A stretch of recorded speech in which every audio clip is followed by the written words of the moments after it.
BJP ki ticket ngasi natraga hayeng matam ama hekta da lauthorappa yabage phibam da leire ticket lauthokpada sitting MLA ahum ticket piraktabasu yari aduga nupi ahum de mirep oina basoidina ticket pirakani haibage thajaba lei haina BJP Manipur Pradesh ki wangangloi Laimayum Basanta saramana phongdorakle TOMTV ga akhanana wari sanabada mahakna haike nupi singi oina BJP da miyoi nipana BJP ki ticket tharakpa lei makhoi sing adugi manungda nupi ahum de ticket pirakpa yai Haujik faubagi oina kendra humpuda mirep thadoknanaba yetnaba leite wahang amagi paukhum piraduna mahakna haike BJP gi oina mirep oina ba thaurang tawribasingi performance yenglaga ticket pigani ticket lauthokpa matamda phanghaudabasingna irang haurakpa yabage jingnaba lei madu control tawnaba party gi maikaidage thaurang kaya laukhatle hairakle hojik leiba BJP keno sibo ticket ki matang sibo kai observation lebige ticket se anytime heta lauthokpa yare ngasi adum lauthokpa ju hayeng bhamunung da dum ahoi khoi han hai ba 27 bhaudi lauthok pino haibaneba ahoi adu maksa khoina damage control to haidna ticket phangoi da basin kai kari workers sing candidates sing them khotpa abai thabuk chathaba yana akhoi masen keno tawna ba cooperation pina na bagi hojik si apna han akhoi president na su takpi gebda nupi candidate khasi lakpi aina hai adu hojik faud lebi nupi candidate kyam ko yauk pa thajab lege nupi je hojik faud minimum ahum di yaur ane na pai ahoi ahum si akhoi na ai isa yo observation da police sama yaugada male nemsa pigen yaugada male tribal da su kuki da yama naga da yama aduga mainly hojik lei si maitai yi wendi ticket tana mi musing yame kudam moina habda yaskun da koi binda tanari uri pokta lotika tanari navya pakhang lakpada kevi tanari moi ohum si mak ti kana gum lakado manje adu ma haiba ngamdre akoji winnable chance yenga kano tawrakane ba ahoi aduga atopa leitre akogi haiba ahum di admaina pai ahum di soida ya tawne au awal gumba thawan jawna mandan khari office pawa security force na ngak pagi thabak chathare ba paw amuk di tajare sisna kyang sumdoino chumme man hujiki party da ticket tanaba aring ba even BJP da lepam basina ticket phangdaga lep khida dum thina gi roine ba lai pose ka ba candidate sing BJP da yaurga ya ba tawunina Congress ki leader khara the NPP ki leader khara hujik lai buduna atai di rest of the city BJP ki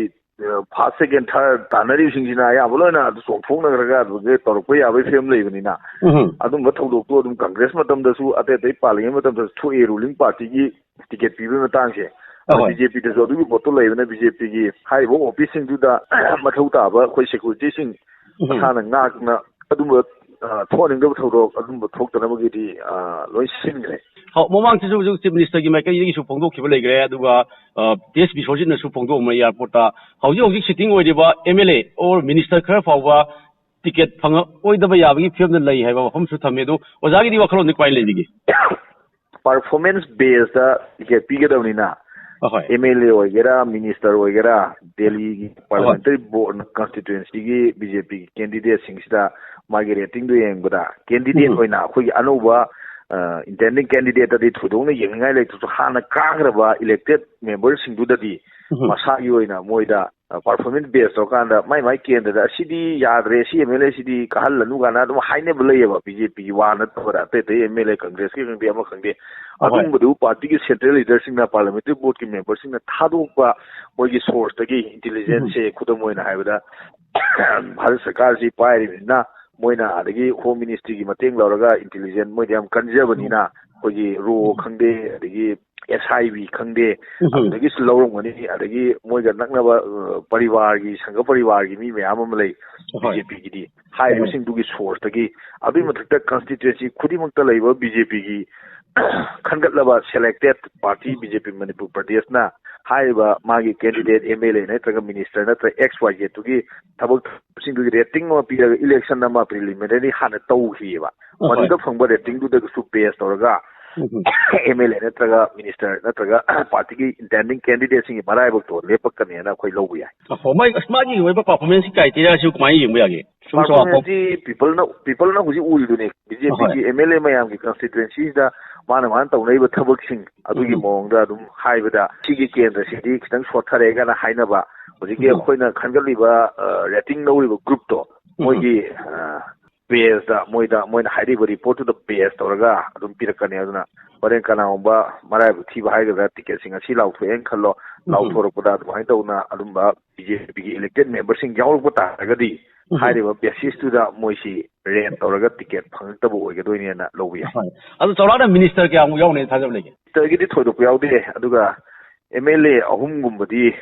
ticket ꯐꯪꯉꯣꯏꯗ꯭ꯔꯥ ꯍꯥꯏꯕꯒꯤ ꯑꯩꯈꯣꯏꯗ ꯆꯤꯡꯅꯕ ꯂꯩꯔꯦ ꯑꯩꯈꯣꯏ ꯀꯩꯅꯣꯒꯤꯁꯨ ꯑꯣꯖꯥꯒꯤꯁꯨ ꯀꯦꯟꯗ꯭ꯔꯁꯨ ꯑꯣꯏꯔꯤ ꯌꯥꯏꯁ꯭ꯀꯨꯜ ꯀꯦꯟꯗ꯭ꯔꯁꯨ ꯀꯃꯥꯏꯅ ꯃꯤꯠꯌꯦꯡ ꯊꯝꯕ ꯌꯥꯒꯦ ꯌꯥꯏꯁ꯭ꯀꯨꯜ ꯀꯦꯟꯗ꯭ꯔꯒꯤꯗꯤ BJPꯒꯤ ꯄꯔꯐꯣꯔꯃꯦꯟꯁ ꯌꯥꯝꯅ ꯐꯖꯩ ꯑꯩꯈꯣꯏꯒꯤ ꯏꯂꯦꯛꯇꯦꯠ ꯁꯩꯇꯕ꯭ꯔꯇꯁꯤ ꯀꯦꯟꯗ꯭ꯔꯒꯤ ꯃꯤꯌꯥꯝꯅ ꯌꯥꯝꯅ ꯄꯥꯝꯅꯕꯅꯤꯅ ꯃꯥꯒꯤ ꯊꯕꯛ ꯃꯌꯥꯝ ꯑꯃ ꯇꯦꯟꯈ꯭ꯔ ꯃꯇꯝꯗ ꯇꯧꯖꯩꯁꯤ ꯍꯥꯟꯅ ꯃꯅꯤꯄꯨꯔ ꯄꯨꯝꯕꯗ ꯑꯩꯈꯣꯏꯒꯤ ꯀꯟꯁꯇꯤꯇ꯭ꯌꯨꯟꯁꯤ ꯋꯥꯏ ꯌꯦꯡꯉꯒ ꯇꯧꯅꯕ ꯊꯕꯛꯇ ꯌꯥꯏꯁ꯭ꯀꯨꯜ ꯑꯦꯁꯦꯝꯕ꯭ꯂꯤ ꯀꯟꯁꯇꯤꯇ꯭ꯌꯨꯟꯁꯤꯒꯤ ꯑꯣꯏꯅ ꯍꯥꯟꯅ ꯀꯥꯔꯝꯕ ꯏꯂꯦꯛꯇꯦꯠ ꯃꯦꯝꯕꯔꯁꯤꯡꯗꯒꯤ ꯁꯤ ꯁꯩꯇꯕ꯭ꯔꯇꯅ ꯀꯥꯔꯕ ꯃꯇꯨꯡꯗ ꯇꯧꯔꯤꯕꯁꯤꯅ ꯑꯦꯁ ꯑꯦꯟ MLA ꯑꯣꯏꯅꯁꯨ ꯃꯥꯅ ꯍꯦꯜꯂꯦ ꯃꯤꯅꯤꯁꯇꯔ ꯑꯣꯏꯅꯁꯨ ꯑꯐꯕ ꯊꯕꯛ ꯃꯌꯥꯝ ꯑꯃ ꯇꯧꯋꯦꯅ ꯔꯦꯇꯤꯡ ꯌꯥꯝ ꯐꯖꯅ ꯂꯩ ꯁꯩꯇꯕ꯭ꯔꯇ ꯑꯗꯨ ꯑꯣꯏꯇꯥꯔꯒꯗꯤ ꯕꯤꯟꯗꯥꯁꯤ BJPꯒꯤ ꯇꯤꯀꯦꯠ ꯐꯪꯉꯣꯏ ꯍꯥꯏꯅ ꯂꯧꯕ ꯌꯥꯔꯕ ꯕꯤꯟꯗꯥꯁꯦ BJPꯗ ꯇꯤꯀꯦꯠ ꯊꯥꯔꯛꯇꯦꯕ ꯚꯣꯠ ꯂꯦꯞꯀꯦꯅ ꯃꯥꯒꯤ ꯈꯟꯅꯗꯦꯕ BJPꯅ ꯅꯍꯥꯟꯒꯤ ꯑꯩꯈꯣꯏꯒꯤ ꯇꯤꯀꯦꯠ ꯀꯃꯤꯇꯤꯒꯤ ꯃꯤꯇꯤꯡ ꯇꯧꯕꯗꯁꯨ ꯃꯥꯒꯤ ꯃꯃꯤꯡ ꯌꯥꯎꯗꯦ ꯑꯗꯣ ꯍꯧꯖꯤꯛ ꯂꯩꯔꯤꯁꯦ ꯕꯤꯟꯗꯥ ꯍꯨꯟꯇꯣꯛꯑꯝꯃꯒ ꯂꯣꯇꯤꯀꯥꯒ KV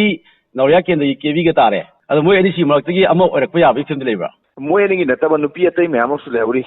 ꯂꯦꯝꯍꯧꯔꯤꯕ ꯇꯤꯀꯦꯠ ꯊꯥꯔꯛꯏꯕ ꯅꯨꯄꯤ ꯃꯌꯥꯝꯗꯨꯗꯒꯤ ꯑꯃꯒ ꯈꯟꯒꯠꯂꯒ 3 ꯑꯣꯏꯕ ꯌꯥꯏꯅ ꯍꯥꯏꯕꯒꯤ ꯋꯥꯅꯤ ꯅꯨꯄꯤ ꯀꯦꯟꯗꯤꯗꯦꯠꯁꯤ ꯑꯩꯅ ꯈꯟꯕꯗ 9 ꯑꯣꯏꯔꯝꯒꯗꯧ ꯃꯥꯜꯂꯦ ꯑꯩꯉꯣꯟꯗ ꯑꯗꯨꯒꯤ ꯀꯩꯅꯣꯗꯗꯤ ꯍꯧꯖꯤꯛ ꯈꯨꯠꯇꯗꯤ ꯂꯩꯖꯗ꯭ꯔꯦ